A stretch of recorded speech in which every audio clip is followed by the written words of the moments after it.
And now we'll get the ball rolling in terms of the actual class and so on, because this, it's fine to have a teacher, but then we have our limitations. We've only done so much. So I think it's always a good idea to enrich our courses with others, with other perspectives. Those who have done the same things or much more, and they then bring their perspectives, their experiences, and then enrich our own, and expand our perspectives. So to me, it is always an honor and a pleasure to invite those with whom I have, have contact, and feel very privileged then also to be friends. So I've been very fortunate in this regard over the years here.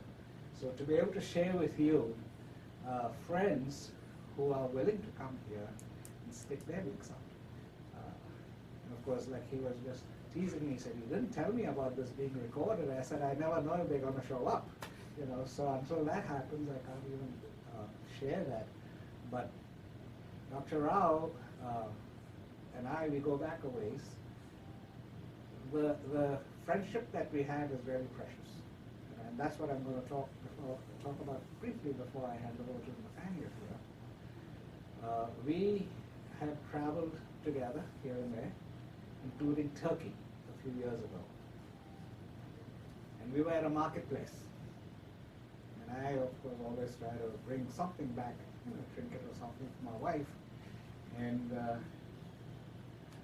discovered as I was trying to pay for it, my credit card was not going to work there. Without a moment's hesitation, he reached me his. So that's the kind of friendship we have. And I wish all of you had the same kind in your lives, that you have somebody so close to you who is willing to carry you in your moment of need. So my honor, my privilege. Nathaniel, he has a few words. So please enough. Do you need me to stand over there? I'm used to standing in class, so if you don't mind, I'd rather do that. As a published author, Dr. Rowe has published scholarly work, short fiction, and poetry. He has written reviews for Choice, the Modern Language Association, and the Chronicles of Higher Education. Having won a grant for the construction of a new building at Concord University, Dr. Rowe would also be considered a successful grant writer. Dr. Rowe was also on point when Concord was making its rigorous English program. He is a retired professor of English with graduate specialties in medieval and Renaissance literature. He also is a member of the Higher Learning Commission's accreditation team in Northeast United States and is currently serving on the advisory board of Bluefield State College's Office of International Initiatives. May I present Dr. Rowe? Thank you. Not used to applause before. Well, I can tell you that Jamie and I are good friends, and I know things about him that probably you only know from your closest friends. He's the only man I know that carries his wife's foot around in his wallet. And you might wonder, I don't know if I'm revealing a family secret or not, but when we were traveling in Turkey, he wanted to buy his wife a pair of shoes, and so he had her stand on a piece of paper. He traced her foot out, and he would slide that into the shoes when we were off in Turkey and make sure he came home with the right size. I don't know, do you still have your wife's foot in your wallet? Absolutely. Carry one weight. Never know when you're going to ride into a shoe sale. But he operates under the impression that I'm an accomplished writer of book reviews. About the only thing I've ever written in my entire life is legal briefs asking for bail so that I can get out of the big house. But those work if you're well-focused and you have a good argument behind your request for release. And but why I'm really here is Jamie offered me a fee, he said, which would be equal to double what my annual compensation was. It wasn't until I figured out I'm retired I don't have any compensation. So I have been flim-flammed by Dr. Jen Condi again. he asked me to talk about book reviews, and I went out and stole a bunch of stuff from the internet. It's not a copyright violation because you're allowed to take a certain amount for teaching a class, but I now am limited to wait till next year before I'm allowed to make any copies from these sources because you're only allowed a single shot. So I 1, 2, 3, 4, 5. I just about enough. And if you'd like to kind of just follow along with this. Make sure the students get. All right, make yours. sure the guys get, you Got know all enough? this anyways. Well, He doesn't need it. He doesn't need it. And you can give a copy. okay, then I'll take Yeah, it. One, two, you can give me one. There you go. Thank you. And whoever else shows up, there should be 2 more students. What better place to go to steal from the internet than Grade Saver, since you're probably all going to get a grade from the professor here at the end of this semester. Book reviews, you know, the one thing that has bothered me as I've been responsible for teaching literature surveys is that when you get to class, I've stopped giving reading quizzes because nobody reads anymore, especially you guys. It's not on one of these. And I probably shouldn't even have brought out a flip phone. You'll all be chuckling about that, won't you? But, you know, why would you bother writing a book review for people that aren't going to read it anyway? The book review is sort of a vanishing genre, if you will. But when I started looking around for examples of book reviews to share with you in this class, you know, you look at Time magazine, here's the most recent issue, and you go to the back of it, it's Time Off Reviews. And there are reviews of books in there are reviews of plays in there are reviews of novels in there, short stories. Well written, and probably 20% of the content of each issue. You look at West Virginia South, comes out of the, you guys do this, don't you? One of the publications of the Telegraph. Prerogative is another one. Yeah. I would give that to you. The review is not limited to book reviews, the critical review. There are restaurants that tremble in their boots when the reviewer shows up to see what the chow is like, and it's going to mean business to them one way or another if their hamburgers get panned or if they're identified as the most delicious to be found in all of Wyoming County. So, what else could be reviewed? You know, movie reviews all the time. My wife won't go to a movie unless she looks at the internet and sees what the reviewers have had to say about it. So, maybe Dr. Jammy will let you write a review of something other than a book if you twist his arm properly, but the same technique is pretty much applied whether it's a movie that's being reviewed or whether it's a book of poems or Elder's Catch-22. So what I'm sure what Jammy's asking you to do is to learn how to look at something critically. And the term critic or criticism, unfortunately, has a negative connotation. If you're criticizing someone, you're thought to be said something about them that's not positive, that their either their driving habits aren't what you would like them to be, that their house is messy. That isn't really what a critic is. The term critic means to look at something in a rational manner, a logical and systematic way, and to basically have something to say about it, whether it's positive or whether it's negative, is neither here nor there. You could just as easily write a rave review of a play as pan it and say that it's something that you want your money back after having left in the middle of the first act. So we've also got every week the New York Times has got a whole section, and Art and Leisure I brought as well because it exemplifies reviews other than book reviews per se. you may feel free to look at some of these as this discussion concludes and you get into the question and answer session. But by and large, they follow sort of the same path, but if I were to suggest to you, and I'm sure Dr. Jemmy wouldn't do it, that you can follow a strict formula for writing a review, there are guidelines that one might want to pay attention to, but just as every one of us is an individual and can't be classified in a way that everything fits, neither will a book review. So your particular approach will be determined by your writing style, will be determined by your prejudices and by your particular interests. And I guess when you get right down to it, that's what makes a book review worth reading as well as any kind of literature. Probably wouldn't consider a book review to be literature, but I think that because it springs out of the human mind and you've got to do it with a good right or left hand or your keyboard, it's exactly the same process that an author goes through when they sit down to write a play or sit down to write a short story. So where do you get the background that, or the preparation that you would need to do something like this?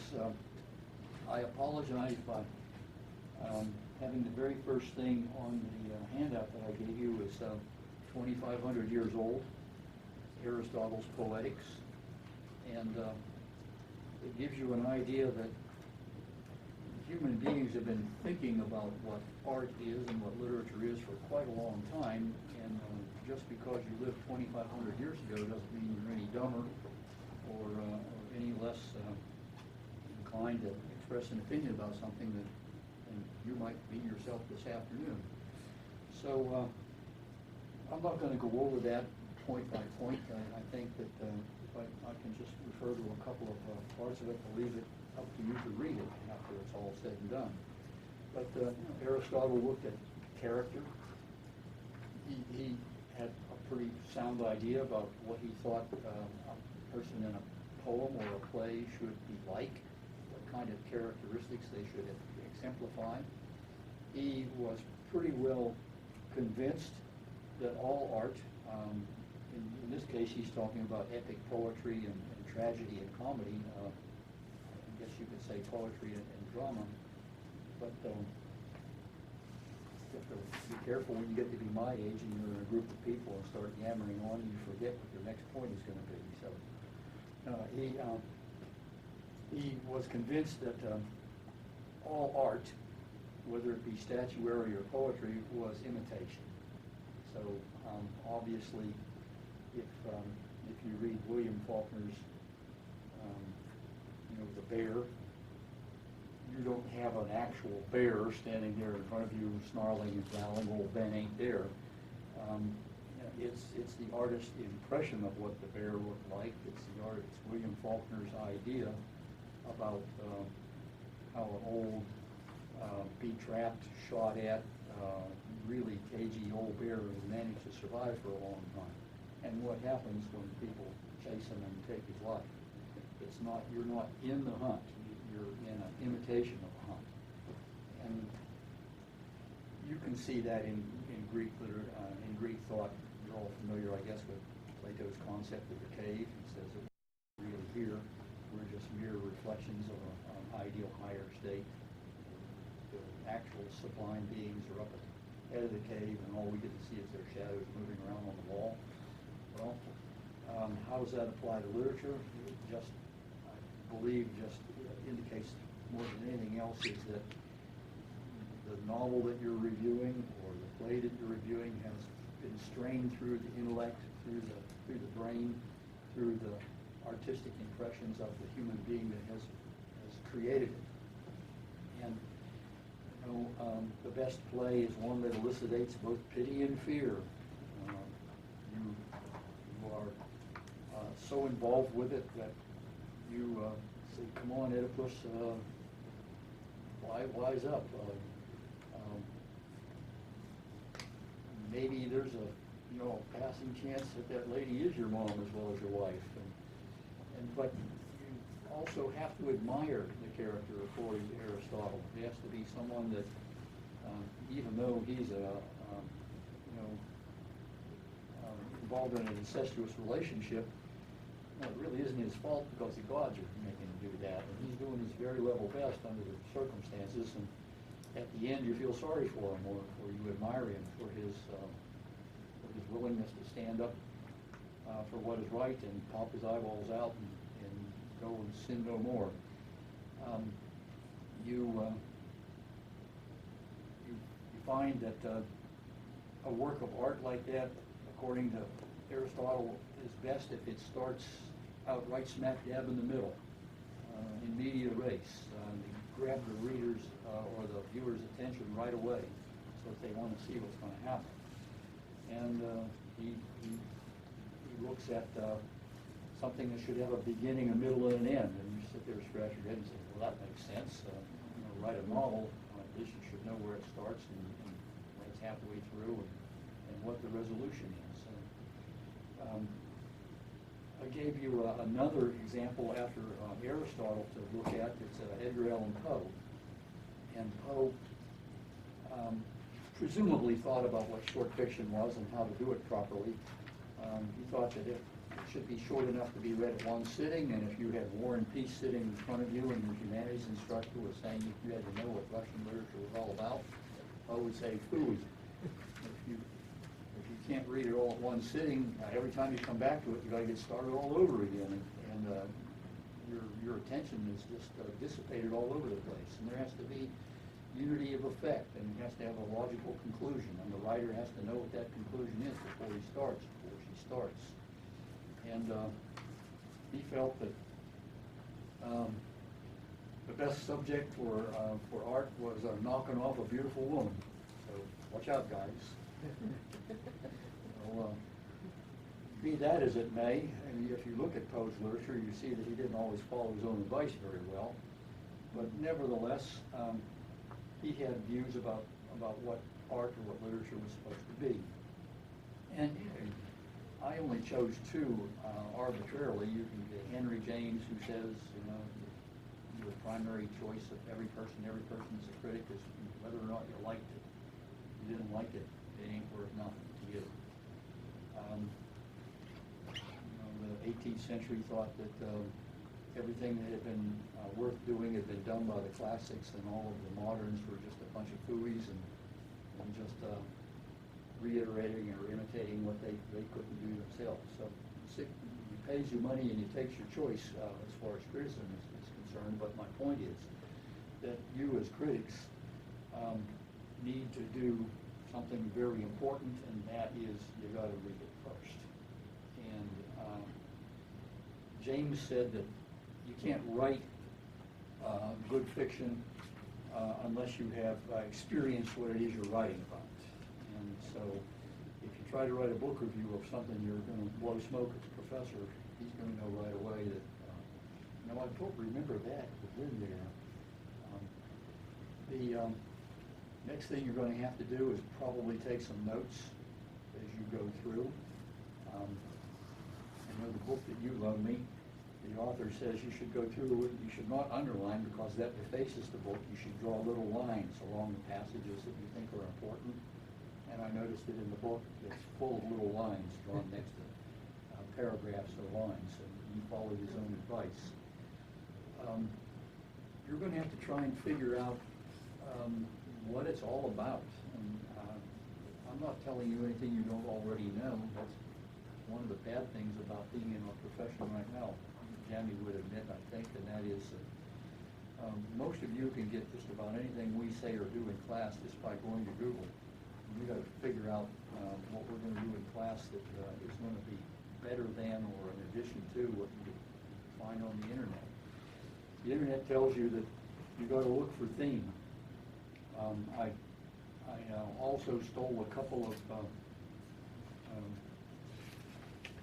professorial advice on how to write critiques and how to write précis and how to write critiques and the like, which you can have a look at the end. But they're all pretty much in agreement that you got to scratch your head and figure out what in the world is Joseph Heller up to in this novel Catch-22? What's he trying to prove? I mean, is he just sitting down, just letting the words flow out of his pen onto the page and not using any copy editor to correct all of his grammar and punctuation errors, and then suckering us into paying a certain amount of money to sit down and read it too? What is the intent of the writer? I imagine that once you have determined for yourself what you think the intent is, and if I ask 5 different people in the classroom what is the theme of something, I'm likely to come up with 5 different variations, but they'll all sort of be in the same direction. Nobody's going to agree exactly 100%, but once again, this critique, this review is your product. It's a product of your opinion and your particular personality, so go ahead and run with it. Did they get there? Well, gee, Oedipus the King, it seems to me, is a play about pride, and pride goeth before a fall, and how people in positions of authority let it go to their head. I think that the author was trying to warn us to be humble and to be rational in the way we go about our lives, instead of thinking that we're the cat's meow. But wait a minute, Oedipus, he was the father and the brother of his children. That's a crime that I find particularly repulsive. I don't think that I could ever admire a man who look at the newspaper and see how many people are convicted for abuse of custodial abuse of children. Are they admirable people? Nah, Oedipus is a stinker. So you've got to figure out for yourself if you believe that the author managed to pull off what it was they were trying to do. And I'm a little that just sit down and do automatic writing. They're all up to something. And my son came to me once and told me that he wanted to major in history, and I had immediate flash of him sitting in his bedroom at age 35 playing computer games because he couldn't get a job. But then he really went into strange areas, and he thought that Franz Kafka was one of the best writers that he'd ever run into. Metamorphosis, where the guy thinks he's turned into a cockroach, is one of my son's favorite stories. The Hunger Artist, a guy, all he does is fast at a traveling carny, and I don't particularly care for Kafka. He leaves me cold. But my son says, "Man, Dad, what's wrong with you? This is great stuff," and has reasons for supporting his point of view. So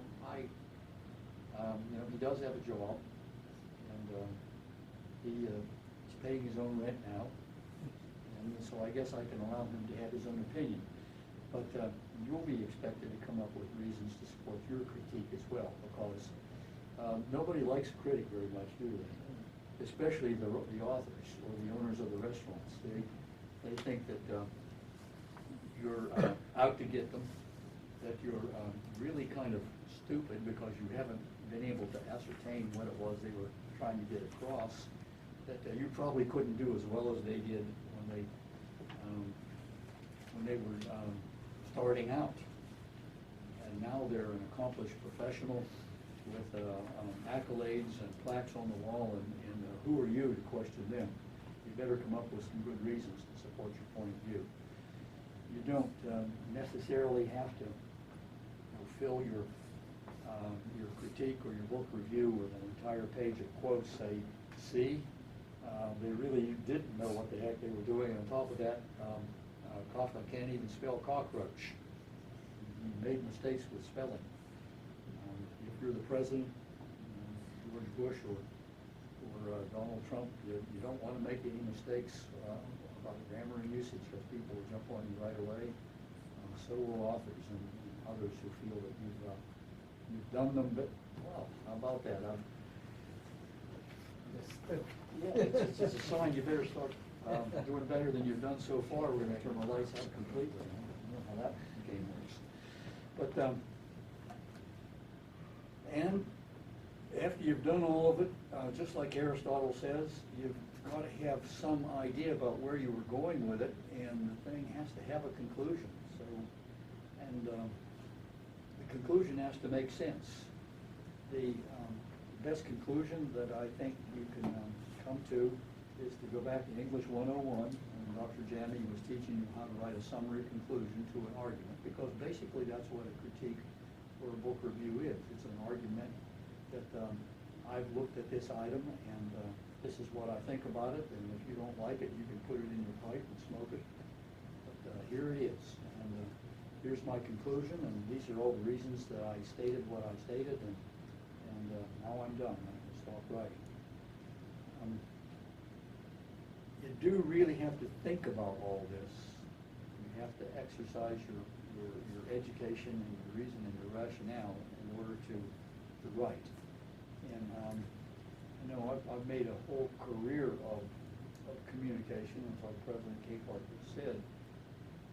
There's nothing that I know of that forces you to take unformed ideas and impressions that you had and put them in a presentable fashion than having to write about it.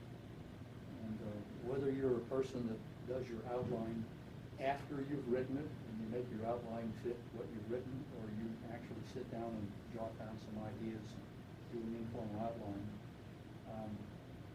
that's good advice. English 101 is a course that you can put to good use throughout your entire professional career. What did I do with it? I wrote what I call, or what I have referred to as creative book reviews, and my term for another classification is descriptive. And in a descriptive interview, you really don't, or you don't want to let your opinion intrude too much. Your job is to write a description of what it is that you've read. In this respect, I was a bibliographer for the Modern Language Association, and I was assigned to 4 journals. Back in those days, the Modern Language Association had a trick. It pulled on people that wanted to use their name on their resume, and that is you had to pay your own subscription to the doggone journals. So I subscribed to 4 out-of-the-way, esoteric, probably don't exist anymore journals, and as each one came out, it was my job to write a bibliographic description of what the author had done. Here's a guy whose name is Joe Blow, so you've got to have the name, obviously, first of all. This is what he wrote. Gulliver's Travels. It's the title of the novel, or the title of the book, the work that we're dealing with. In some cases, it might be necessary to indicate by whom it was published or when. And you've got to be able to boil the theme down to a sentence or two at most. Gulliver's Travels is about a guy that goes to various lands and learns lessons about humanity in his travels. Then you've got to give some idea of how they went about it, what their technique was. And in a descriptive bibliography, it was not my job to say whether they got an A for writing it, whether it was the best thing they've ever done. In other words, no critical opinion was required of them. You just had to say, this is what it was all about.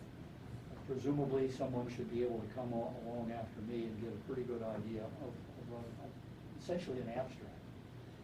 The goal, which was given to me, was that my abstract or my bibliographic review should be no longer than 10% of the original. So, if you're reviewing a 300-page novel and your book review turns out to be 250 pages long, you've done too much. So you should be able to get the essence of it down into about 10%. Most textbooks or help items on the internet will give you that 10% to 20% range for the finished product. Also, when I was teaching 101, 102, used to have the kids, and we're allowed to call you kids because you're really like incredibly older than most of you.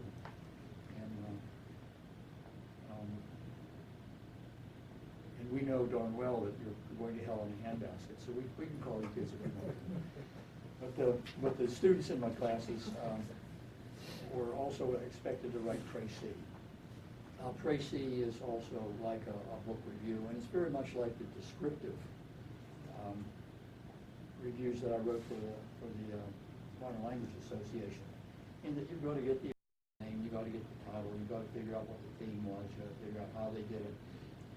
You're not expected to put big, long areas of quote to illustrate your point of view.